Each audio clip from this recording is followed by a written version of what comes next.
নমস্কার। আপনাদের সকলকে দি লিটারেরি ওডিসি চ্যানেলে স্বাগতম। আচ্ছা, যদি আপনাকে জিজ্ঞাসা করা হয় যে আপনার আত্মহত্যা করতে কেমন লাগে? কিংবা মরে যেতে? আপনি বলবেন, "এ কি মানে বাদরাম হচ্ছে নাকি?"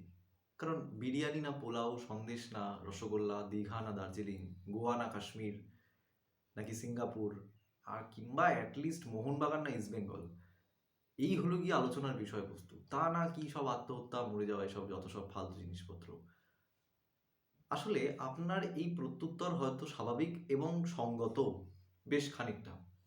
কিন্তু একবার ভেবে দেখুন, সুদীর্ঘ কাল ধরে যারা সমাজের ক্ষমতা বলতে এখানে কেবলমাত্র রাজনৈতিক ক্ষমতার কথা বলা হচ্ছে এমনটা কিন্তু নয়।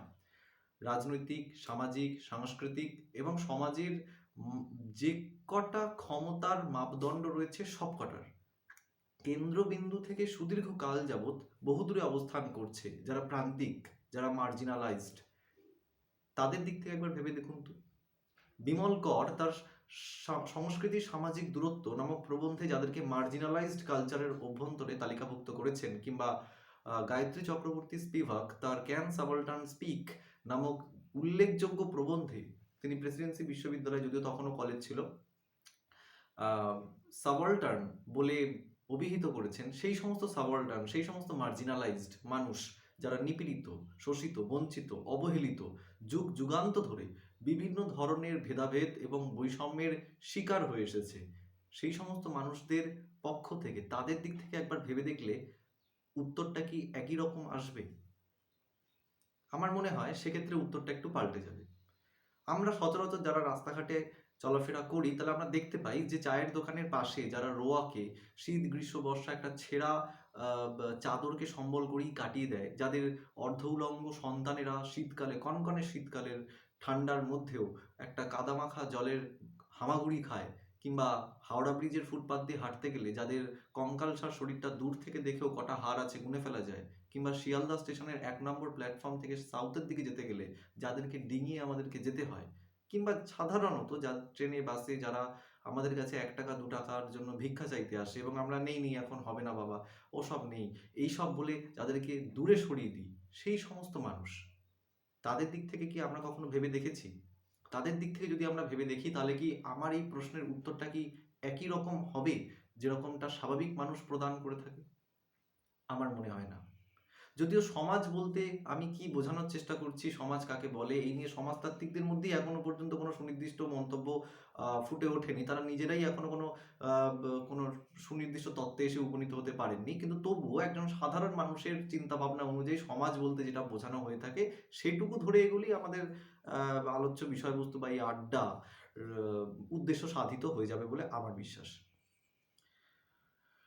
এখন আমাদের শীতকাল চলছে।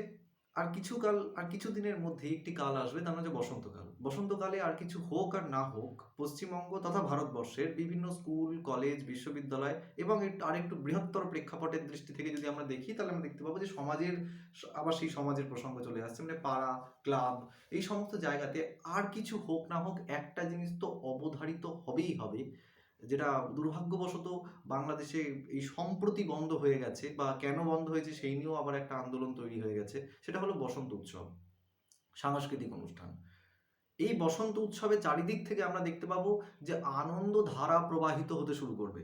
কিন্তু এত আনন্দ, এত বৈভব, এত আলোর রোশনাই, এত ঝাঁ চকচকে যে চোখ ঝলসানো আলোর মধ্যে, আনন্দের মধ্যে, উৎসবের মধ্যে, বৈভবের প্রদর্শনীর মধ্যে সেই সমস্ত হতভাগ্য মানুষ যারা যুগ যুগান্ত ধরে বিভিন্ন ধরনের নিপীড়নের শিকার হয়ে এসেছে, বৈষম্যের শিকার হয়ে এসেছে, ভেদাভেদের শিকার হয়ে এসেছে। সেই ভেদাভেদ কখনো এসেছে জাতির রূপে, কখনো এসেছে বর্ণের রূপে, কখনো এসেছে ধর্মের রূপে, কখনো এসেছে তাদের বাহ্যিক আচার আচরণের দিকে, কখনো ভাষার রূপে, কখনো এসছে তাদের পোশাক পরিচ্ছদের উপর ভিত্তি করে। যার একটারও অধিকার তাদের নেই, তারা হয়তো তাদের তাদের ভাগ্য বিড়ম্বিত, তারা হতভাগ্য নিয়ে তারা জন্মেছে, তারা কি করবে? কিছু করার নেই। কিন্তু তবুও তাদেরকে সমাজ থেকে, অন্তত সভ্য সমাজ বলে যে সমাজটা দাবি করে, নিজেদেরকে সভ্য বলে দাবি করে, তারা এই সমস্ত মানুষদেরকে দূরে সরিয়ে রাখে। যে না না বাবা, ওরা কোথায় না কোথায় ঘুরে বেড়ায়, ওদের সঙ্গে তুমি বসবে না, ওদের সঙ্গে খেলবে না, দেখো ওদের জুতোয় ময়লা রয়েছে, ওদের সঙ্গে তুমি চলাফেরা করবে না, ওদের মতো কথা বলা শিখে গেছো, ওদের সঙ্গে বেশি ওঠা বসা করছো নাকি? এই যে ওদের বলতে আমরা যাদেরকে ক্লাসিফাইড করে দিই, যাদেরকে দূরে সরিয়ে দিই, যাদেরকে একঘরে করে রাখি, সেই একঘরে করে রাখা মানুষদের কথা, তাদের মনের কথা, তাদের মগজের কথা আমরা কি কখনো শুনেছি, শুনতে চেয়েছি? আমাদের কি কেউ শুনিয়েছে? আজকে আমরা তাদের দৃষ্টিভঙ্গি থেকে সমাজে যারা স্লাম স্লাম এরিয়াতে যাদেরকে কেন্দ্রীভূত করে রাখা হয়েছে, যাদেরকে সভ্য সমাজে মিশতে দেওয়া হয় না, বা মিশলেও যাদেরকে একটু বাঁকা চোখে দেখা হয়, একটু নাক সিঁটকে বাবা দুর্গাপুজোয় ঘুরতে আসা হয়েছে, ঢং দেখো, এই বলে যাদেরকে একটু সরিয়ে রাখা হয়, একটু বাঁকা চোখে দেখা হয়, একটু নাক সিটকানো হয়, তাদের দৃষ্টিকোণ থেকে, তাদের মন থেকে, তাদের মগজ থেকে আমি আজকে সমাজকে দেখবার চেষ্টা করব, যে চোখকে, যে মনকে সমাজের উঁচুতলার মানুষের অনেকদিন আগেই কাপড় দিয়ে ঢেকে ফেলার চেষ্টা করেছিল। আজকে আমাদের আলোচনার মাধ্যম হবে মানিক বন্দ্যোপাধ্যায়ের আত্মহত্যার অধিকার। আমি এরকমটা কেন বললাম, যদিও সাংস্কৃতিক অনুষ্ঠান নিয়ে খুব একটা বেশি আমি কিছু বলতে চাই না, কারণ এটা অপ্রীতিকর হয়ে উঠবে। কারণ আমি বিশ্বাস করি ভারতবর্ষের ভূমিতে আর কিছু থাক আর না থাক, গ্যাস এবং অম্বলের রোগী এবং সাংস্কৃতিক অনুষ্ঠান অনুরাগী, এই তিনটে শ্রেণীর মানুষদের কোনো অভাব নেই। মানে ঢিল ছুড়লে চারটে মানুষের মধ্যে যে মানুষটার মাথায় গিয়ে পড়বে, সেই মানুষটা হয় গ্যাসের রোগী, অথবা অম্বলের রোগী, অথবা সাংস্কৃতিক অনুষ্ঠানের অনুরাগী ব্যক্তি। তো এদেরকে নিয়ে আমি খুব একটা বেশি কিছু বলবো না, শুধু এটুকুই বলবো যে এই সমস্ত মানুষ যাদেরকে আমি বললাম যে অগ্রাহ্য করে রাখা হয়, দূরে ঠেলে রাখা হয়, ওদের থেকে বাবু তুমি একটু দূরে দূরে থাকবে, দেখো না ওদের জামা প্যান্টটা কিরকম ছিল, না না না, ওদেরকে নিমন্ত্রণ করার আবার কি আছে, রাহুলকে নিমন্ত্রণ করো, ওর বাবা বড় ব্যবসায়ী, ওকে নিমন্ত্রণ করলে কাজ দেবে, বাবু রাহুলের সঙ্গে ওঠা বসা করবে, ঠিক আছে, এই বলে আমরা যাদেরকে দূরে সরিয়ে রাখি, ক্লাসিফাইড করে দিই, তাদের দৃষ্টিভঙ্গি থেকে সমাজকে আজকে আমরা দেখার চেষ্টা করব। আমাদের মাধ্যমটা হবে মানিক বন্দ্যোপাধ্যায়ের আত্মহত্যার অধিকার। নামকরণটা বেশ আকর্ষণীয়, যদিও এই মানিক বন্দ্যোপাধ্যায় তার জীবন দর্শন, তার সাহিত্য রচনা, তার ফ্রয়েডীয় মনস্তত্ত্ব, তার মনঃসমীক্ষণ, তার আলোচনা করার অনেক কটা প্রেক্ষিত রয়েছে। যারা প্রকৃত পণ্ডিত, যারা প্রকৃত গবেষক, তারা এই নিয়ে মানে দিস্তা দিস্তা খাতা রচনা করে দিতে পারেন, ঘন্টার পর ঘন্টা আলোচনা করতে পারেন। আমার পাণ্ডিত্যের পরিধি অতদূর বিস্তৃত নয়, ইনফ্যাক্ট আমার কোনো পাণ্ডিত্য আছে বলেই আমি বিশ্বাস করি না। আমরা বিশ্বাস করি যে আমরা ছেলে খেলা করি এবং সেই ছেলে খেলার মাধ্যমে অল্প বিস্তর কিছু একটা পড়াশোনা করার চেষ্টা করি। যাই হোক, মানিক বন্দ্যোপাধ্যায় সম্পর্কে যদি সংক্ষেপে কিছু বলার চেষ্টা করি, তাহলে সেটা হবে এরকম যে আমরা জানি যে 1923-এর পরবর্তীকাল থেকে বাংলা সাহিত্যের পরিমণ্ডলে একটা নতুন যুগের সূচনা ঘটেছিল, যেটাকে বলা হয় থাকে কল্লোল যুগ। তার কারণ ছিল তাদের একদল সাহিত্যিকদের মূল উদ্দেশ্য ছিল যে রবীন্দ্র বলয় থেকে বেরিয়ে এসে স্বতন্ত্র শৈলীতে সাহিত্য নির্মাণ করতে হবে, এবং এখানে বুদ্ধদেব বসু, অচিন্ত্য কুমার সেনগুপ্ত, প্রেমেন্দ্র মিত্র, জীবনানন্দ দাশ, কাজী নজরুল ইসলাম, এনাদের নাম বিশেষভাবে উল্লেখযোগ্য।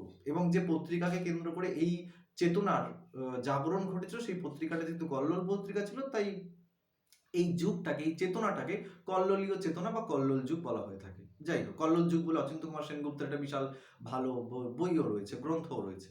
সেখানে কল্লোলীয়দের চিন্তা ভাবনা, তাদের সাহিত্য রীতি নিয়ে বিস্তৃতভাবে আলোচনা করেছেন, সেই বিস্তৃত ব্যাখ্যায় আমি যাচ্ছি না। মানিক বন্দ্যোপাধ্যায়ের জীবনটা যদি আমরা সংক্ষেপে দেখি, তাহলে আমরা দেখতে পাবো যে 1908 থেকে 1956 এই হচ্ছে তার জীবনকাল। এবং আর বাকি পাঁচজন সচেতন সাহিত্যিকের মতো মানিক বন্দ্যোপাধ্যায়ও তার যুগের যে প্রবর্তনা, যুগের যে দাবি, যে চাহিদা, যে হতাশা, আকাঙ্ক্ষা, শোক, দুঃখ, আনন্দ, দাবি, যেটা যুগের যে কথা, যুগবাণী বলা হয়ে থাকে যেটা, সেই যুগের কথাকে তিনিও অস্বীকার করেননি, তিনিও তার সাহিত্য রচনার মধ্যে দিয়ে তুলে ধরার চেষ্টা করেছিলেন। সেই যুগটা কিরকম ছিল? খুবই শান্তি, খুবই সৌভ্রাতৃত্বপূর্ণ, খুবই সম্প্রীতি একটা সময় ছিল। এমনটা কি চারিদিকে বেশ ওই আনন্দ ধারা বহিছে ভুবনে ইত্যাদি সমস্ত কিছু কি ছিল? আমার তো মনে হয় না। মানিক বন্দ্যোপাধ্যায় যে সময় সাহিত্য রচনা করেছিলেন, মূলত যে সময় লেখনী ধারণ করেছিলেন, এই 1928 থেকে তার জীবনের শেষ সময়কাল পর্যন্ত, এই সময় পর্বটা, বা আরেকটু ভালোভাবে বললে বিংশ শতাব্দীর প্রথমার্ধ এবং দ্বিতীয় অর্ধেরও প্রথম 2 দশক, মানে 1900 খ্রিস্টাব্দ থেকে 1970 খ্রিস্টাব্দ, এই সময় পর্বটা শুধু বাংলা নয়, বাংলা মানে দুই বাংলার কথাই বলছি, এপার বাংলা এবং ওপার বাংলা, ভারতবর্ষ এবং পুরো পৃথিবীর পরিপ্রেক্ষিতে একটা উত্তাল বিক্ষুব্ধ একটা সময় পর্ব ছিল। কেন? দুটো বিশ্বযুদ্ধ এই সময় সংঘটিত হয়ে যাচ্ছে, প্রথম এবং দ্বিতীয় বিশ্বযুদ্ধ।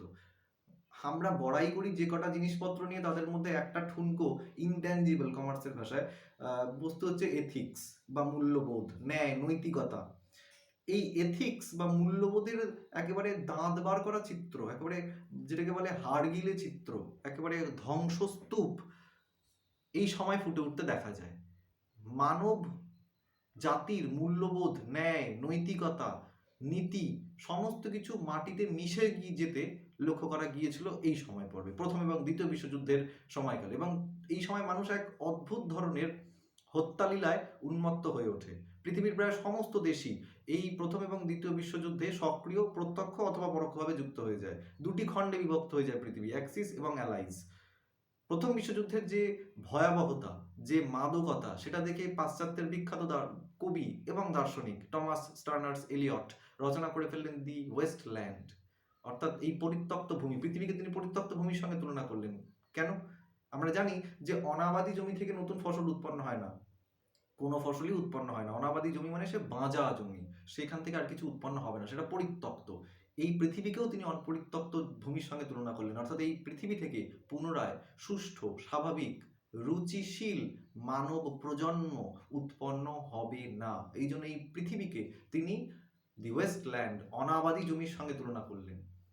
এই কথাটা সঠিক যে মানিক বন্দ্যোপাধ্যায়ের অনেক আগে, অনেক আগে নয়, তার সমসাময়িকই বলা যেতে পারে, সুকান্ত ভট্টাচার্য তিনি বলে গিয়েছিলেন যে নবজাতকের কাছে আমার দৃঢ় অঙ্গীকার, এই পৃথিবীকে, এই বিশ্বকে শিশুর বাসযোগ্য করে যাব আমি। আমি পুরো হুবহু কোটেশনটা বললাম না, কারণ কোটেশনটা আমার এই মুহূর্তে মনে নেই, কিন্তু মোরালেস এটাই তিনি বলেছেন যে নবজাতকের কাছে আমার দৃঢ় অঙ্গীকার। কিন্তু দৃঢ় অঙ্গীকার থাকা সত্ত্বেও বাস্তবে কি তাই হচ্ছে? টমাস টার্নার এলিয়ট তো পুরো উল্টো কথা বলছেন। তিনি বলছেন যে এই জগৎ নবজাতকের কাছে একেবারেই বাসযোগ্য হবে না। কিংবা আমরা যদি আমাদের দৃষ্টিভঙ্গি পুরো পৃথিবী থেকে সরিয়ে এনে কেবলমাত্র ভারতবর্ষ এবং কেবলমাত্র বাংলা কেন্দ্রিক করে দিই, বাংলা মানে দুই বাংলা কিন্তু, হ্যাঁ, পশ্চিমবঙ্গ এবং পূর্ববঙ্গ, দুই বাংলা কেন্দ্রিক করে দিই, তাহলে আমরা দেখতে পাবো যে এই সময় কি ঘটছে। 1905-এ বঙ্গভঙ্গ, তারপরে বঙ্গভঙ্গ বিরোধী আন্দোলন, তারপরে বঙ্গভঙ্গ রদ, ব্রিটিশ বিরোধী আন্দোলন অগ্নিস্ফুলিঙ্গের মতো দিক দিগন্তে ভারতবর্ষে দাবানল সৃষ্টি করছে। 1942 আগস্ট আন্দোলন, 43-এ মন্বন্তর, 46-এ সাম্প্রদায়িক দাঙ্গা, কলকাতা, বিহার এবং নোয়াখালীতে দি গ্রেট ক্যালকাটা কিলিং সংগঠিত হচ্ছে। মানুষ কলকাতায় নিজের ভাই তার নিজের ভাইকে হত্যা করছে কেবলমাত্র ধর্মের অজুহাতে। এবং আমরা শুধু জানি বা অনেকেই এটা বিশ্বাস করি যে গ্রেট ক্যালকাটা কিলিং বা এই নোয়াখালী বিহার দাঙ্গাতে কেবলমাত্র কলকাতা, বিহার এবং নোয়াখালীর মধ্যেই সীমাবদ্ধ ছিল, তা কিন্তু নয়। ভারতবর্ষে আরো অন্যান্য অঞ্চলে অনেক দাঙ্গা সংঘটিত হয়েছিল। শুধু তাই নয়, 1946 সালে একটি গ্যাজেট প্রকাশিত হয়েছিল, সেটা যতদূর সম্ভব, যদি আমি খুব ভুল না করি, আমি আরেকবার আমাকে এই বিষয়টা দেখতে হবে, দি ক্যালকাটা গ্যাজেটে যতদূর সম্ভব, যে পুরো ভারতবর্ষের মধ্যে কলকাতা এবং মুম্বাইকে সব থেকে বেশি পরিমাণে সাম্প্রদায়িক দাঙ্গা প্রবণ অঞ্চল বলে ঘোষণা করে দেওয়া হয়েছিল। একই সঙ্গে তেভাগা আন্দোলনের সূচনা ঘটে যাচ্ছে। উৎপাদিত ফসলের 2/3 উপর ভাগচাষীদের অধিকার থাকবে এবং 1/3 যাবে জমিদারদের খামারে। তারপরে 47 আসে দেশভাগ, রক্তক্ষয়ী দেশভাগ, বহু প্রতীক্ষিত দেশভাগ। দেশভাগের যদিও স্বাধীনতা আমাদের কাঙ্ক্ষিত বিষয়বস্তু ছিল, কিন্তু হয়ে গেল দেশভাগ। এই দেশভাগের সঙ্গে সঙ্গে আরো একটা জিনিস, এর একটা অসুবিধা, একটা একটা কি বলবো, দুর্দশার সূচনা ঘটে যায়। সেই দুর্দশাটা, সেই অসুবিধাটা, সেই প্রতিকূলতাটা মানে চোরা শিকারির মতো এখনো ভারতবর্ষকে ক্ষণে ক্ষণে আঘাত করছে। সেই অসুবিধা, সেই দুর্দশা, সেই প্রতিকূলতা, সেটা হলো দি রেফিউজি প্রবলেম। এটা কিন্তু এখনো বর্তমান। সেই উদ্বাস্তু সমস্যা 1947-এর পরবর্তীকালে বেশ কয়েক দশক ধরে বর্তমান ছিল, এবং তারপরেও ধীরে ধীরে ধীরে ধীরে সেই সমস্যা কিন্তু আজও এবং স্বাধীনতা পরবর্তী ভারতবর্ষের রাজনৈতিক প্রেক্ষাপট, অর্থনৈতিক প্রেক্ষাপট, সামাজিক প্রেক্ষাপট, এমনকি ধর্মীয় প্রেক্ষাপটকে গভীরভাবে প্রভাবিত করেছে। এবং এখানে গভীরভাবে প্রভাবিত করেছে মানে আমি এখানে বলতে চাইছি নেগেটিভলি এফেক্ট করেছে। এছাড়াও আমরা যদি দেখি, এই উদ্বাস্তু সমস্যার পরেও কি সবকিছু মিটমাট হয়ে গেছে, সমস্ত কিছু একটা সবকুছ চাঙ্গাসি এরকম কিছু হয়ে গেছে কি? তা কিন্তু নয়। আমরা দেখতে পেয়েছি যে উদ্বাস্তু সমস্যার সঙ্গে সঙ্গে পূর্ববঙ্গে কিন্তু 47-এর পরবর্তীকালে কিছু কালের মধ্যেই আরো একটা নতুন অস্থির সমস্যার সময়ের আগমন ঘটতে লক্ষ্য করা গিয়েছিল। সেটা কি? ভাষা আন্দোলন, 52-র ভাষা আন্দোলন। একই সঙ্গে এই দেশেও কিন্তু খাদ্য আন্দোলনের সূচনা ঘটে যায়, তারপরে হয়ে যায় নকশাল আন্দোলন, স্বাধীনতা, ওইদিকে আবার ভাষা আন্দোলন থেকে শুরু হয়ে যায় মুক্তিযুদ্ধ এবং বাংলাদেশের স্বাধীনতা আন্দোলন। তাহলে সর্বোপরি আমরা দেখতে কি পাচ্ছি? সর্বোপরি আমরা দেখতে পাচ্ছি যে এই 1905 থেকে একদম হচ্ছে ওই 1971 পর্যন্ত এই যে সময় পর্বটা, এই সময় পর্বটা বাংলা তথা ভারতবর্ষের ভূমিতে খুব একটা সুস্থির সময় পর্ব ছিল না। এই যুগের প্রবর্তনা, এই যুগের দাবি, এই যুগের চাহিদাই ছিল একটা অস্থিরতা। এই অস্থির পরিবেশে, এই উত্তপ্ত বিক্ষুব্ধ সময় পর্বে মানিক বন্দ্যোপাধ্যায় লেখনী ধারণ করেছিলেন। তাই তার লেখনীর মধ্যে দিয়েও, রচনার মধ্যে দিয়েও এই সময়ের যে অস্থিরতা, যে মানুষের যে মূল্যবোধের অবক্ষয়, নীতি নৈতিকতার যে অবক্ষয়, যে ধ্বংসস্তূপে রূপান্তরিত হয়ে যাচ্ছে মানব জাতির সভ্যতা, সেই চিত্র, যে অস্তিত্বের সংকট, এক্সিস্টেন্সিয়াল ক্রাইসিস বলে থাকি আমরা যেটাকে, সেই চিত্র, সেই হতাশা, আশা, আকাঙ্ক্ষা, সুখ দুঃখ, ভালো মন্দ, মূলত দুঃখের পরিমাণটাই বেশি, সেই চিত্রগুলি এবং মানব জাতির যে সর্বোপরি একটি মানে অলঙ্ঘনীয়, যেটাকে লঙ্ঘন করা যাবে না, অলঙ্ঘনীয় একটি বিপর্যয়, সেই বিপর্যয়ের চিত্র তার রচনার মধ্যে দিয়ে বারংবার ফুটে উঠেছে। মানিক বন্দ্যোপাধ্যায়ের রচনা সম্পর্কে আমরা অল্প বিস্তর সকলেই পরিচিত, সেটা দিবারাত্রি কাব্য হোক, অতসীমামি হোক, প্রাগৈতিহাসিক হোক, সরীসৃপ হোক, কিংবা টিকটিকি হোক, কুষ্ঠরোগীর বউ হোক, এছাড়াও যে কটা বেশ মানে পপুলার আর কি, সম্প্রতি তো পুতুল নাচের ইতিকথাও রয়েছে, পদ্মা নদীর মাঝি রয়েছে, দিবারাত্রির কাব্য রয়েছে, হ্যাঁ, এছাড়াও আমরা জানি যে আমাদের আলোচ্য বিষয়বস্তু আত্মহত্যার অধিকার, বাগদিপাড়া দিয়ে, ছোট বকুলপুরের যাত্রী, এমনকি হচ্ছে চৈতালি আশা বা ব্যান্ডেজ ইত্যাদি ইত্যাদি। তার রচনার অল্প বিস্তর আমরা প্রত্যেকেই পড়েছি, প্রত্যেকেই জানি। তার রচনাকে আমরা মূলত দুটো শ্রেণীতে ভাগ করতে পারি, প্রথম পর্ব, দ্বিতীয় পর্ব। প্রথম পর্ব হচ্ছে 1928 থেকে 48 এবং দ্বিতীয় পর্ব হচ্ছে 44 থেকে একদম অনওয়ার্ডস 56 পর্যন্ত। 44টাই কেন, 43 কেন নয়, 45 কেন নয়, 47 তো ইনফ্যাক্ট দেশভাগ হয়েছে, তাহলে তো আমরা এটাও তো বলতে পারি দেশভাগ পূর্ববর্তী মানিক বন্দ্যোপাধ্যায়ের সাহিত্য আর দেশভাগ পরবর্তী মানিক বন্দ্যোপাধ্যায়ের সাহিত্য, বলতেই তো পারতাম। কিন্তু 44টা কেন? 44 সালটা ইম্পর্টেন্ট মানিক বন্দ্যোপাধ্যায়ের জীবনে এই কারণে, কারণ 1944 সালে মানিক বন্দ্যোপাধ্যায় দি কমিউনিস্ট পার্টির সদস্য পদ লাভ করেন। এবং মানিক বন্দ্যোপাধ্যায়ের সাহিত্যগুলো যদি একদম অতসীমামি থেকে শুরু করে পরবর্তী সাহিত্যগুলো যদি সময়ের সঙ্গে সঙ্গে ক্রোনোলজিক্যালি আমরা দেখি, তাহলে আমরা দেখতে পাবো তার প্রতিভার মধ্যে একটা ক্রমবিবর্তন, একটা পরিবর্তন ফুটে উঠতে লক্ষ্য করা যায়। মানব শরীরে বৃদ্ধির সঙ্গে সঙ্গে শরীরের যেরকম পরিবর্তন ঘটে, বৃদ্ধি ঘটে, মানিক বন্দ্যোপাধ্যায়ের সাহিত্য প্রতিভারও কিন্তু ঠিক একই রকম ক্রমবিবর্তন আমরা দেখতে পাই। এক্ষেত্রে আমরা আত্মহত্যার অধিকার বা এই প্রথম এবং দ্বিতীয় পর্বের বৈশিষ্ট্যটা কি, বৈশিষ্ট্যটা যদি আমরা সংক্ষেপে একটু বলে নিই, সেটা হবে এরকম যে প্রথম পর্বের মধ্যে দিয়ে মানিক বন্দ্যোপাধ্যায় তার ফ্রয়েডীয় মনস্তত্ত্ব, অনেকে তো এটাও বলেছেন মানিক বন্দ্যোপাধ্যায় বাংলা সাহিত্যের প্রথম বাস্তবতাবাদ বা সমাজ বাস্তবতাবাদ এর প্রবর্তক। সমাজ বাস্তবতাবাদের ইংরেজিটা কি হবে এটা আমার ঠিক জানা নেই, যতদূর সম্ভব সোশিও রিয়েলিজম হতে পারে। আমার কাছে বাস্তবতাবাদের তুলনায় সমাজ বাস্তবতাবাদটা বেশি পরিমাণে অ্যাপ্রোপ্রিয়েট, কারণ কোনো বাস্তবতাবাদী সমাজকে অস্বীকার করে গড়ে উঠতে পারে না। তাই সমাজ বাস্তবতাটা আমার কাছে বেশি পরিমাণে উপযুক্ত একটা শব্দ বলে মনে হয়। সমাজ বাস্তবতাবাদের প্রবর্তক, আত্মহত্যার অধিকার, এইটা হচ্ছে এই প্রথম পর্বের একটি বিশেষ উল্লেখযোগ্য ছোট গল্প, যেখানে তিনি মানব মনের মনস্তত্ত্ব, তার মনঃসমীক্ষণ, তার চিন্তন শক্তি, ফ্রয়েডীয় মনস্তত্ত্ব, যেটাকে লিবিডো বলা হয়ে থাকে, এই তত্ত্ব নিয়ে মধ্যবিত্ত মানুষের জীবন চেতনা, তাদের সুখ দুঃখ, আশা আকাঙ্ক্ষা, ভালো মন্দ, পরাজয়, গ্লানি, হতাশা, রাগ, ক্ষোভ, আক্ষেপ, এই সমস্ত নিয়ে চুলচেরা বিশ্লেষণ করেছেন। আর 44 পরবর্তী সাহিত্যের মধ্যে এগুলো তো রয়েইছে, তার সঙ্গে রয়েছে যুগের চাহিদা, একটি প্রতিবাদের ভাষা, একটি প্রতিরোধের ভাষা, সমকালের হতাশা, রাজনৈতিক চেতনা, মার্ক্সবাদী জীবন দর্শন এর সঙ্গে অ্যাডাপ্ট হয়ে যাচ্ছে।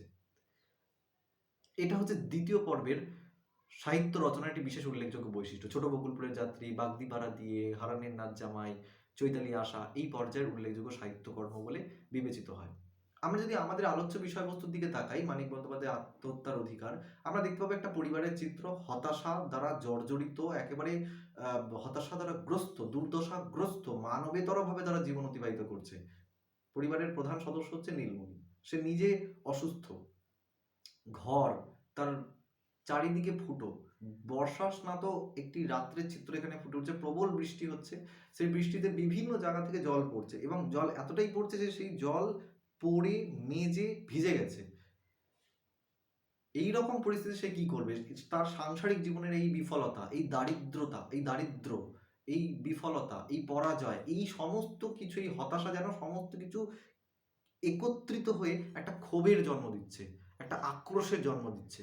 এই ক্ষোভ গিয়ে পড়ছে তার নির্দোষ সন্তানগুলোর ওপর, এবং যখন সে সন্তানগুলোর ওপর ঠিক পরিমাণ মতো ক্ষোভ উগড়ে দিতে পারছে না, প্রকাশ করতে পারছে না, তখন সে দরজার বাইরে শুয়ে থাকা একটা অবলা কুকুরের ওপর লাঠি দিয়ে প্রহার করছে। আমরা জানি, গল্পটা পড়লে বুঝতে পারবো যে কুকুরটার কোনোই দোষ নেই, কুকুরটা এসে কাউকে কামড়ায়ও নি, কাউকে কিছু আঁচড়ও দেয়নি, কিন্তু যেহেতু তার জীবনের এই চূড়ান্ত হতাশা, এই হতাশাটা কোনোভাবে ক্ষোভের রূপ নিচ্ছে। মধ্যবিত্ত মানুষের জীবনের চিত্রটা এটাই। তাদের ক্রমাগত প্রতিনিয়ত দুর্দশা, হতাশা, দারিদ্র সঙ্গে লড়াই করে যেতে হয়, এবং লড়াই করার পরেও কি তারা উপযুক্ত পরিমাণ পারিশ্রমিক পায়? পায় না। পায় অনিবার্য পরিণতি। অনিবার্য কি পরিণতি? সেই পরিণতিটা খুবই সুস্থির, বিশাল বড় প্রাপ্তির পরিণতি না, অনিবার্য বিপর্যয়ের পরিণতি। মানে অলঙ্ঘনীয় একটি বিপর্যয় মধ্যবিত্ত মানুষের সমগ্র জীবনব্যাপী তাড়া করে বেড়ায়, তারা তাড়িত হয়, এবং জীবনের শেষে গিয়েও সেই অনিবার্য বিপর্যয়ের মধ্যেই তারা নিমজ্জিত হয়ে যায়। এই হলো মধ্যবিত্ত মানুষের জীবনের এক জীবন যন্ত্রণা। এই জীবন যন্ত্রণার চিত্র, মধ্যবিত্ত মানুষের এই যে হতাশা, এই যে প্রবল আক্ষেপ, তাদের জীবনের এই যে নিদারুণ দুঃখ কষ্ট, এবং ক্রমাগত যে আত্মহত্যার আকাঙ্ক্ষা। ওই যে প্রথমে বললাম না যে আপনার কি আত্মহত্যা করতে ইচ্ছা করে কিনা, নীলমণির হচ্ছে এমন একটা চরিত্র যার প্রতিনিয়ত আত্মহত্যা করতে ইচ্ছা করে। আমরা দেখতে পাবো যে তার ঘর থেকে বৃষ্টির সময় এতই জল পড়তে শুরু করে যে সে কিছু উপায় না দেখতে পেয়ে নিজে সমস্ত প্রথমে চেষ্টা করেছিল, কারণ মধ্যবিত্ত মানুষের আর কিছু থাকা না থাকা আত্মমর্যাদা বোধটা অনেকটাই থাকে। আত্মমর্যাদাটুকু বজায় রেখে নিজের বাড়িতেই থাকতে চেষ্টা করেছিল। বলেছিল যে না না, আমি সরকারদের বাড়িতে যাবো না, ওরা কুকুর বিড়ালের মতো তাড়িয়ে দেবে। কিন্তু যখন দেখলো যে থাকতে পারছে না, তখন নিজের নাক কেটে নিজের আত্মমর্যাদা বোধ, যেটা মধ্যবিত্ত মানুষের শেষ সম্বল, সেটুকুকে একদম অত্যন্ত সস্তা দরে বিক্রি করে চলে যায় সরকারদের বাড়িতে। এবং যখন যায় আমরা দেখতে পাই যে একটা পুকুরকে পার করে। সেই পুকুর পার করার সময় সে দেখতে পায়, মনে মনে বলে যে এই সময় যদি পাটা ফসকায় তাহলে কিন্তু আর পুকুরে ডুবে গেলে আর ওঠার কোনো সম্ভাবনা নেই। ও কিন্তু আত্মহত্যা করতে চেষ্টা করতে পারতো, কিন্তু করেনি। কেন করেনি? বিভিন্ন দায়, বিভিন্ন সম্পর্কের বেড়াজালে সে আবদ্ধ। মধ্যবিত্ত মানুষের জীবনের বৈশিষ্ট্যটাই এটা। প্রতিনিয়ত সে জীবনের জাঁতাকলে নিষ্পেষিত হয়, নিপীড়িত হয়, বঞ্চিত হয়, শোষিত হয়, কিন্তু তারপরেও সেই শোষণ, সেই বঞ্চনা থেকে অতিক্রমে কোনো রাস্তাই সে খুঁজে পায় না। যেরকম মানিক বন্দ্যোপাধ্যায়ও এই গল্পের মধ্যে দিয়ে কোনো উত্তরণ, এই যে শোষণ, এই যে শাসন, এবং এক অদ্ভুত অদৃশ্য শক্তি যেন ক্রমাগত মধ্যবিত্ত মানুষকে, নিম্ন মধ্যবিত্ত খেটে খাওয়া মেহনতি মানুষদেরকে শোষণ করে, সেই শোষণের জাঁতাকলে শোষিত হচ্ছে। সেই শোষণের উত্তরণের পথ কি হবে সেটা সে দেখিয়ে যেতে পারেনি, দেখাতে পারেনি, কেমন বাস্তবতাটুকু সে তুলে ধরেছেন। এটাই এই গল্পের প্রাণ বা অভিজ্ঞান বলা যেতে পারে। আমরা এই গল্পটা পড়বার সময়, মানিক বন্দ্যোপাধ্যায়ের এই গল্পটা পড়বার সময় আমার রবীন্দ্রনাথ ঠাকুরের মেজবউ ছোট গল্পের কথা বারংবার মাথায় আসছিল। যদিও মেজবউ ছোট গল্পটার আবেদন, পটভূমি, প্রেক্ষাপট, মানে সামগ্রিক রস আলাদা, কিন্তু একটা জায়গায় সাদৃশ্য আছে। দুটো ছোট গল্পতেই মৃত্যু প্রসঙ্গ রয়েছে। বস্তুত জীবনের কাছ থেকে যারা অনেক কিছু পেয়েছে, এখানে পাওয়া মানে কিন্তু কেবলমাত্র ধন সম্পত্তি পাওয়ার কথা বলা হচ্ছে না। পাওয়া মানে সাংসারিক, সামাজিক সমস্ত কিছু পাওয়া, মানে মান, সম্মান, খ্যাতি, মর্যাদা, প্রতিষ্ঠা, অর্থ তো রয়েছে। এই সমস্ত সফলতা, প্রবল পরিমাণে সফলতা যারা জীবনের কাছ থেকে, সময়ের কাছ থেকে, সমাজের কাছ থেকে পেয়েছে, জীবনের সঙ্গে তারা মায়ায় আবদ্ধ হয়ে যায়। তারা জীবনকে সহজে পরিত্যাগ করতে পারে না। তারা হয়তো সত্যিই বলে, মরিতে পারি না আমি সুন্দর ভুবনে, মানবের মাঝে আমি বাঁচিবারে চাই। কিন্তু অন্যদিকে রবীন্দ্রনাথ ঠাকুর দেখিয়েছেন মেয়েদের চিত্র। মেয়েদেরকে তখনও পর্যন্ত, অন্তত এবং এখনো পর্যন্ত ভারতের বিভিন্ন অংশে একটা দ্বিতীয় শ্রেণীর নাগরিক বলে তুলনা করা হয়ে থাকে। সেখানে দেখানো হয়েছে যে মেয়েরা যারা জীবনের কাছ থেকে কিছুই পায়নি, জীবন তাদেরকে কোনো কিছুই দেয়নি, কেবল দুর্ভাগ্য, হতাশা, নিপীড়ন, যন্ত্রণা ছাড়া, এই রকম জীবন এর প্রতি মেয়েদের, নারী জাতির খুব একটা বেশি কিছু মায়া বা মমতা নেই। তাই জীবনের মায়া ত্যাগ করতে মেয়েদের বিশাল কোনো পরিশ্রম করতে হয় না, যেরকম পরিশ্রম করতে হয় না নীলমণিদেরকে। নীলমণি কিন্তু কেবলমাত্র একটা চরিত্র নয়, একটা বিচ্ছিন্ন চরিত্র নয়। নীলমণি আমাদের সমাজে এখনো বর্তমান সমাজের খেটে খাওয়া শ্রমজীবী নিম্ন মধ্যবিত্ত বা নিম্নবিত্ত হতদরিদ্র মেহনতি মানুষদের প্রতিনিধিত্ব করছে, যারা প্রতিনিয়ত বেঁচে থাকার জন্য লড়াই করে, এবং শেষ পর্যন্ত এক অনিবার্য বিপর্যয়ের হাত থেকে সে নিজেকে রক্ষা করতে পারে না, সারা জীবন তাড়িত হয়, কিন্তু জীবনের পরেও সে একটা শান্তির নীড় সে লাভ করতে পারে না। এই গল্পটা পড়তে গিয়ে কেন জানি না জীবনানন্দ দাশের ৮ বছর আগের একদিন কবিতার কথা আমার বারংবার মনে আসছিল, এবং বনলতা সেন কবিতার কথা মনে আসছিল। আত্মহত্যার অধিকার কবিতাটা, এই ছোট গল্পটা, ক্ষমা করো আমি ভুল বললাম, কবিতা নয়, ছোট গল্প। আত্মহত্যার অধিকার ছোট গল্পটা পড়তে গিয়ে আমি এই তত্ত্বটাকেই খুঁজে পাচ্ছিলাম, বা এই ধারণাটাই নিজের ভেতর গড়ে উঠছিল যে সমাজে তো অনেক কটা শ্রেণী রয়েছে, জাতি, ধর্ম, বর্ণ, অর্থনৈতিক সক্ষমতা, এবং এখন তো বিভাজনের একটা নতুন মানদণ্ড তৈরি হয়েছে, যেটা হচ্ছে মানে প্রাতিষ্ঠানিক শিক্ষা। এটা কিভাবে তৈরি হলো আমি জানি না, এটা একবিংশ শতাব্দীর দান বলা যেতে পারে, যে আগে বিভাজনের অনেক কটা মাপদণ্ড ছিল, একবিংশ শতাব্দীর একটা নতুন সংযোজন ঘটেছে, সেটা হচ্ছে প্রাতিষ্ঠানিক শিক্ষা। যার যত বেশি প্রাতিষ্ঠানিক শিক্ষা, তার মানে তার তত কথার গ্রহণযোগ্যতা বেশি। যাই হোক, সেই নিয়ে আলোচনা পরবর্তীকালে হবে। এখানে আমরা দেখতে পাই যে সমাজের নিম্নবিত্ত মানুষের মধ্যেই এই মৃত্যু চেতনা রয়েছে, কারণ তারা জীবনের কাছ থেকে কিছু পায়নি, ঠিক যেরকম পায়নি মেজ বউয়ের ওই মৃণাল, হ্যাঁ, পায়নি। তাই তাদের জীবনের মায়া পরিত্যাগ করতে বিশাল কিছু এসে যায় না। ওই জন্য সরকার বাড়িতে পৌঁছে যাওয়ার পরেও নীলমণির মনে প্রতিনিয়ত একটি প্রশ্ন প্রতিধ্বনিত হতে থাকে, অনুরণিত হতে থাকে, যেটা কিন্তু পাঠকের মনেও প্রশ্ন জাগায় এবং নীলমণির প্রতি সংবেদনশীল করে তোলে পাঠকদেরকে। সেটা হলো, আজ তো বেঁচে গেলে কাল কি হবে, কিংবা পরশু, কিংবা পরশুর পরের দিন, কিংবা তারও পরের দিন, তখন কি হবে? তখন যদি বৃষ্টি নামে, তখন তুমি কার বাড়িতে যাবে? এটা কিন্তু, এই প্রশ্নটা কিন্তু কেবলমাত্র নীলমণির নয়, এই প্রশ্নটা সমগ্র মধ্যবিত্ত শ্রেণীকে আমরণ তাড়িয়ে বেড়ায়। এবং শেষ পর্যন্ত কি তারা এই প্রশ্নকে অতিক্রম করতে পারে? পারে না। শেষ পর্যন্ত নীলমণি সহ সমগ্র মধ্যবিত্ত শ্রেণীরই মনে হয় যে বেঁচে থাকাটা শুধু আজ কিংবা কাল নয়, সমগ্র কালেরই, সব সময়েরই, প্রতি মুহূর্তেরই একটা নিষ্প্রয়োজন বিষয়। যারা জীবনের কাছ থেকে সত্যিই কিছু পায়নি, তাদের একদমই মনে হয় না মরিতে চাহি না আমি সুন্দর ভুবনে, মানবের মাঝে আমি বাঁচিবারে চাই। তাদের মনে হয় বেঁচে থাকাটা প্রত্যেক মুহূর্তেই নিষ্প্রয়োজন একটা বিষয়, কারণ জীবনের কাছ থেকে তারা কিছু পায়নি, তাই জীবনের মায়া পরিত্যাগ করতে তাদের কিছু এসে যায় না। এটা ছিল আমার ধারণা। কিন্তু জীবনানন্দ দাশ মানিক বন্দ্যোপাধ্যায়ের এই যে মৃত্যুবোধ, এই যে মৃত্যু চেতনা, তাকে যেন একটা নতুন পর্যায়ে উন্নীত করে দিয়েছে, একটা যেন নতুন ভাবে বিকশিত হয়ে উঠেছে তার কবিতার এক মধ্যে দিয়ে। 8 বছর আগের একদিন, সেখানে আমি দেখলাম লেখা রয়েছে যে, যখন গিয়েছে ডুবে পূর্ণিমার চাঁদ, মরিবার হলো তার স্বাদ। বধূ শুয়েছিল পাশে, শিশুটিও ছিল, প্রেম ছিল, আশা ছিল জ্যোৎস্নায়, তবু সে দেখিল কোন ভূত। ঘুম কেন ভেঙে গেল তার, অথবা হয়নি ঘুম বহুকাল, লাশ কাটা ঘরে শুয়ে ঘুমায় এবার। এখানে তো তার জীবনে অপ্রাপ্তি কিছু নেই, এখানে তো তার আক্ষেপ কিছু নেই। এতক্ষণ আমি বলছিলাম যে সমাজের নিম্নবিত্ত মানুষ যারা, খেটে খাওয়া মেহনতি মানুষ যারা, যারা জীবনের কাছ থেকে বিশাল কিছু পায়নি, তাদের মধ্যে এই মৃত্যুবোধ, এই আত্মহত্যার প্রতি এক মানে কি বলবো, লোভ, একটা আকাঙ্ক্ষা, যে কিছুই পেলাম না যখন, তাই ওই দিকেই শেষ পর্যন্ত যাই, এই যে একটা প্রবণতা ফুটে উঠতো। কিন্তু জীবনানন্দ দাশ এসে দেখালেন যে কেবলমাত্র নিম্নবিত্ত মানুষের মধ্যে নয়, irrespective of his or her position in the society, সমাজের বিভিন্ন স্তর নির্বিশেষে, এতক্ষণ পর্যন্ত বলছিলাম সমাজের স্তর বিশেষে, সমাজের বিভিন্ন স্তর নির্বিশেষে প্রত্যেকটা মানুষের ভেতরে মৃত্যুবোধ, মৃত্যু চেতনা থাকে, আত্মহত্যার প্রতি আগ্রহ থাকে। এমনটা কেন হলো? এমনটা হওয়ার কারণ কি? কিংবা যদি বনলতা সেন কবিতার দিকে আমরা তাকাই, আমরা দেখতে পাবো যে, আমি 1000 বছর ধরে পথ হাঁটতেছি, আমারে দুদণ্ড শান্তি দিয়েছিল নটরের বনলতা সেন। তাই কি 1000 বছর ধরে পথ অতিক্রম করার পর আমি যখন বনলতা সেনের সঙ্গে, মানে কবি, আমি নয়, সাক্ষাৎ অর্জন করলেন, সেই সাক্ষাৎ তো চিরস্থায়ী হওয়ার কথা, সেই সাক্ষাৎ তো মানে অনন্তকাল ব্যাপী বর্তমান থাকার কথা, কিন্তু তাই কি হলো? হলো তো মাত্র দুদণ্ডের জন্য। তাই পরিশ্রমের সাপেক্ষে যে পরিণাম আমরা পেলাম, তা কি একেবারেই ভারসাম্যযুক্ত? আমার তো মনে হচ্ছে বড়ই অসম। সবকিছু ঘরে ফেরে, সব পাখি ঘরে ফেরে, সব নদী ফুরায়, এ জীবনের সব লেনদেন, থাকে শুধু অন্ধকার, মুখোমুখি বসিবার বনলতা সেন, থাকে শুধু অন্ধকার, শেষ পর্যন্ত শুধু অন্ধকারই থাকে।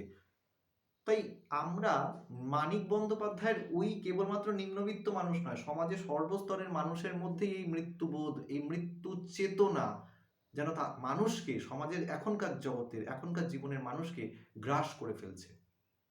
এমনটা কেন হলো? এমনটা কেন হলো, এই প্রশ্নের উত্তর খুঁজতে গেলে আমাদেরকে ফিরে যেতে হবে সেই 1922-এ টমাস টার্নার এলিয়টের দি ওয়েস্টল্যান্ড। প্রথমেই বলা হয়েছিল যে এই ভূমি, এই জগৎ, এই জমিন অনাবাদী জমি, এখান থেকে সুষ্ঠু, স্বাভাবিক, রুচিশীল মানব প্রজন্ম উৎপন্ন হতে পারে না। ঠিক যেরকম ভাবে অনাবাদী জমি থেকে নতুন ফসল উৎপন্ন হতে পারে না। আমার মনে হয়েছে এটাই মানিক বন্দ্যোপাধ্যায় তার আত্মহত্যার অধিকার ছোট গল্পটির মধ্যে দিয়ে প্রকাশ করার চেষ্টা করেছেন। এ তো গেল সাহিত্যের কথা। আমরা প্রথমের দিকে একটা অংশ আলোচনা করে ছুঁয়ে বেরিয়ে গেছি, সেটা হচ্ছে বসন্ত উৎসব প্রসঙ্গ, বা এই জাতীয় মানুষদেরকে বা সমাজে যাদেরকে উপেক্ষিত, সমাজে উপেক্ষিত, সাহিত্য উপেক্ষিত বলে একটা জনপ্রিয় অংশ আমরা জানি, রচনা আমার কথা আমরা পড়েছি, কিন্তু সমাজে যারা উপেক্ষিত তাদেরকে নিয়ে কেন আলোচনা করা হয় না, এই নিয়ে আলোচনা করতে গিয়ে বা ভাবতে গিয়ে আমরা দেখলাম যে একটা লাইন প্রায় লেজেন্ডারি বলা যেতে পারে, সেখানে বলা হয়, সবাই আমরা জানি যে art is reflection of the society, শিল্প সাহিত্য কলা হচ্ছে সমাজের দর্পণ স্বরূপ। কিন্তু আমার বা আমাদের মনে হয় না এটা পুরোপুরি সত্যি কথা। সাহিত্য বা শিল্পকলা কখনোই সমাজের দর্পণ স্বরূপ হয়নি, হয় না, হবেও না। কারণ যদি হতো তাহলে এই জাতীয় সমাজে যারা উপেক্ষিত তাদেরকে আমরা বিভিন্ন আনন্দের সময়, উৎসবের সময়, উদযাপনের সময়, বৈভবের প্রদর্শনীর সময় অন্তত আমরা দেখতে পেতাম, কিন্তু দেখতে পাই না কেন? আমাদেরকে তাদের কথা আলাদাভাবে উল্লেখ করতে হচ্ছে কেন? তার মানে নিশ্চয়ই সমাজের প্রতিবিম্ব বা প্রতিফলন সাহিত্য নয়, শিল্পকলা নয়। বিক্ষিপ্ত বা বিচ্ছিন্নভাবে কখনো কখনো দেখা যেতে পারে ঠিকই, কিন্তু সবসময় নিরবিচ্ছিন্নভাবে আমরা এদেরকে উপস্থিত হতে দেখতে পাই না। যেমন সাহিত্যে চিরকালই, সমাজে চিরকালই, সাহিত্য এবং সমাজ দুটো তো হচ্ছে মানে মানে কয়েনের এপিঠ এবং ওপিঠ, চিরকালই একটা হেজিমনি, একটা পিতৃতান্ত্রিকতা কাজ করেছে। আমি জানি এই কথাটা শোনার পর অনেকেরই ভুরু কুঁচকে যাবে, কিন্তু এই এই এই প্রসঙ্গটা আমি প্রমাণ করে দিতে পারবো। কিরকম ভাবে?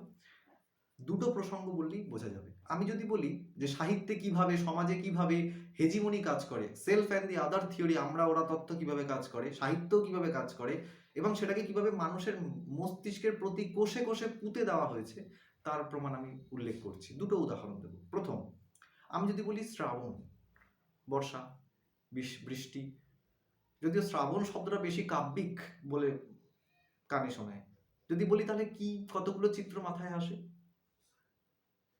প্রথম জিনিস যেটা মাথায় আসে সেটা হচ্ছে যে শ্রাবণ মানে একটা প্রেমের ওয়েদার, একটা রোম্যান্টিক ওয়েদার, একটা মার্বেলাইজড ফ্লোর, প্লাস্টার অফ প্যারিস করা দেওয়াল, স্লাইডিং কাচের দেওয়াল, এয়ার কন্ডিশন রুম, একটা পতাকা, কি বলে ওটাকে, জানলার সামনে যেটা ঝোলে, আমাদের তো নেইও সেটা, পর্দা, পর্দা উড়ে যাবে। বৃষ্টি আসার আগেই সকলের ইনস্টাগ্রাম এবং হোয়াটসঅ্যাপ এবং ফেসবুকের স্টোরি ভর্তি হয়ে যাবে যে বৃষ্টি আসছে, এবং পিছনে সব রোম্যান্টিক গান। এটাই তো শ্রাবণ মানে। তো সাধারণত জনমানুষে, অন্তত আমাদের যারা এই 20 থেকে 25-এর মধ্যে যারা এজ রেঞ্জে রয়েছে, তারা প্রত্যেকে এটাই বিশ্বাস করে যে বর্ষা মানে হচ্ছে এটা, যে একটা বেশ রোমান্টিক ওয়েদার, একটা বেশ প্রেম ঘন একটা পরিবেশ। বৈষ্ণব পদাবলীর দিকে তাকালেও আমরা সেটাই দেখতে পাবো, যদিও কিছু কিছু ক্ষেত্রে। কিন্তু এটা কি সত্যি?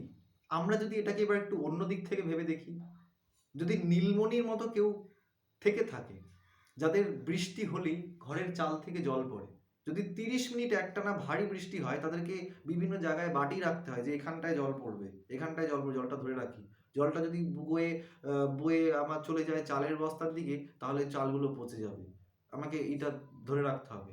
যাদের উঠোন এবং মেঝের উচ্চতা প্রায় সমান সমান, যদি 1 ঘন্টা টানা বৃষ্টি হয়, তাহলে হয়তো মেঝেতে মেঝেতে উঠে আসবে জলের স্তর, পুকুর থেকে হয়তো মাছ, সাপ, ব্যাঙ খাটের তলায় এসে ঢুকে পড়বে, তাদের কাছে কি শ্রাবণ, বর্ষা, বৃষ্টি এটা রোমান্টিক ওয়েদার? আমার তো মনে হয় না। তাদের কাছে কিন্তু শ্রাবণ, বর্ষা কিংবা বৃষ্টি কপালে ভাঁজ সৃষ্টি করে দেওয়ার একটা ওয়েদার। কিন্তু এই দৃষ্টিকোণটা আমরা কোনোদিনই জানি না, বা জানি না, জানি না তো হতেই পারে না, জানি কিন্তু মানি না, বা জানানো হয়নি। কেন? কারণ এদের অর্থনৈতিক সক্ষমতা কম, এদের জীবনটা বেশ দেখতে একটু কুরুচিকর, কারণ চাল ফুটো মানুষের তুলনায় মার্বেলাইজড ফ্লোর, প্লাস্টার অফ প্যারিস করা দেওয়ালের ঘরযুক্ত মানুষদেরকে দেখতে একটু বেশি ভালো লাগে। তাই আমরা সিদ্ধান্ত করে নিয়েছি, আমাদেরকে এটা জানানো হয়েছে যে যারা ওই পরিবেশে থাকে, প্রথম শ্রেণীর মানুষেরা, তাদের যে দৃষ্টিভঙ্গি বর্ষা সম্পর্কে, বর্ষার তো একটা উপমা মাত্র, সেটাই হচ্ছে প্রকৃত দৃষ্টিভঙ্গি।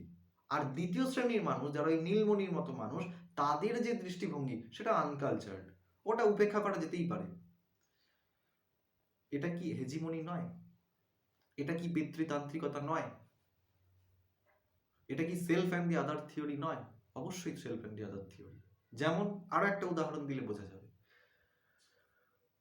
এই জন্য আমরা নীলমণিদেরকে দূরে সরিয়ে রাখার চেষ্টা করি যে বাবা তোমার জীবনে এত সমস্যা, তুমি বাবা দূরে থাকো তো। ওই জন্য যাদের অর্থনৈতিক সক্ষমতা আছে তাদের যে চিন্তা, তাদের যে চেতনা, তাদের যে দৃষ্টিভঙ্গি, সেটাকেই আমরা কালচার্ড দৃষ্টিভঙ্গি বলে গ্রহণ করে নিয়েছি। আর বাদবাকি সবাই হচ্ছে আনকালচার্ড। যেমন নীলমণি। ওই জন্য বর্ষা মানেই রোম্যান্টিক ওয়েদার, বর্ষা মানে কপালে ভাঁজ সৃষ্টি করে দেওয়ার ওয়েদার, যে হতে পারে এটা আমরা বিশ্বাসই করতে পারি না। যেমন আরেকটা উদাহরণ দিতে পারি, লিঙ্গুইস্টিক্স বা ভাষাবিজ্ঞান সম্পর্কে আমরা যারা অল্প বিস্তর একটু হলেও মানে আন্ডার গ্রাজুয়েশন মাস্টার্স পড়তে গিয়ে একটু হলেও দু চার পাতা উল্টেছি, তারা জানি যে এই যে অঞ্চলে আমরা এই মুহূর্তে রয়েছি সেটা হচ্ছে পশ্চিমবঙ্গ এবং পূর্ব ভারত। পূর্ব ভারতে যে জনজাতিটা হচ্ছে আদি জনজাতি সেটা হচ্ছে অস্ট্রিক। এই অস্ট্রিক জনজাতি কোনো কালই আর্য ছিল না।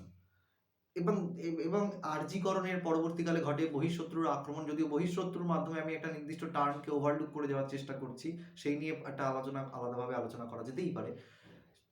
তখন একটা আর্যীকরণের ঢেউ আসে, আর্যীকরণের আরিয়ানাইজেশন বলা হয়ে থাকে যেটাকে, এবং তার ফলে একটা মিলমিশ তৈরি হয় এবং সেটা একটা আলাদা পর্যায়ে তৈরি হয়েছে। কিন্তু তার পরেই মানে আর্যীকরণের পরেই অস্ট্রিকেরাও আর্য বলে গণ্য হতে শুরু করে। কিন্তু আদতে কি তারা আর্য? তা তো নয়। নেহাতি একটা অবস্থার সঙ্গে নিজেকে লড়াই করতে হবে, সেই জন্য আর্যীকরণ ঘটেছিল।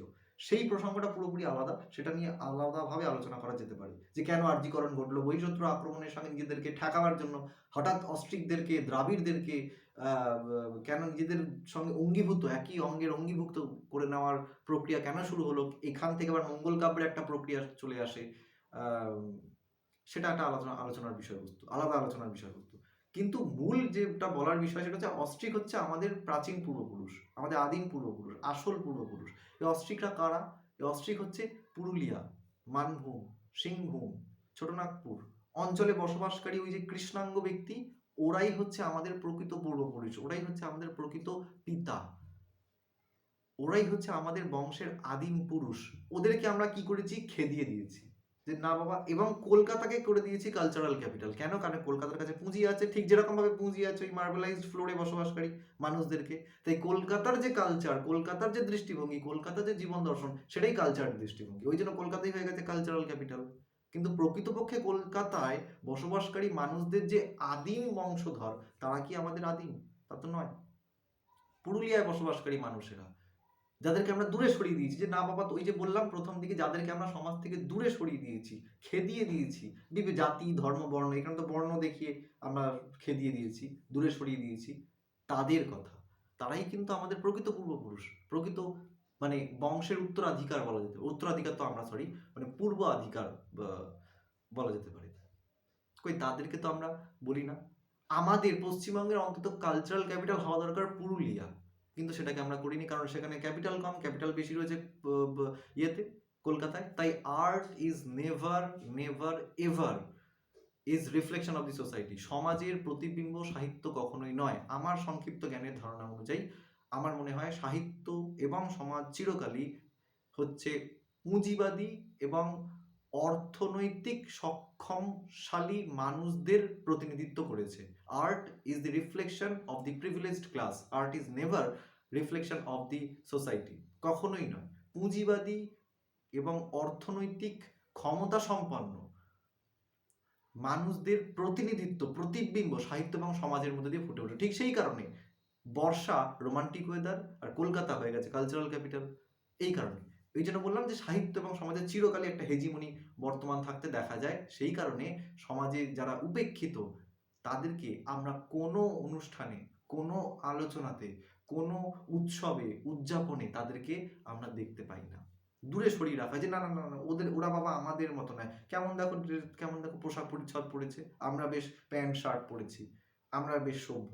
এইটা হচ্ছে প্রাচীনপন্থী মানসিকতা, বা যেটাকে বলা থেকে ভেদাভেদ সৃষ্টি করার মতো মানসিকতা। সেই জন্য নীলমণিরা ক্রমাগত আত্মহত্যার মুখী হয়ে যাচ্ছে।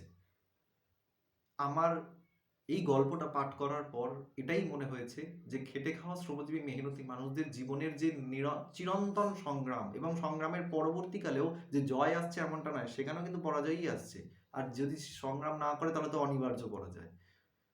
অর্থাৎ এই যে দুর্দশা, মানে হতভাগ্যকে অতিক্রম করতে না পারার যে গ্লানি, এটা যেন মধ্যবিত্ত সমাজকে গ্রাস করে নিচ্ছে, নিম্ন মধ্যবিত্ত হতদরিদ্র মানুষকে গ্রাস করে নিচ্ছে।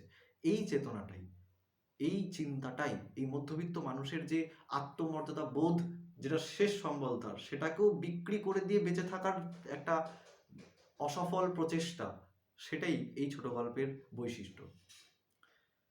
এটা তো গেল সাহিত্যের বিষয়।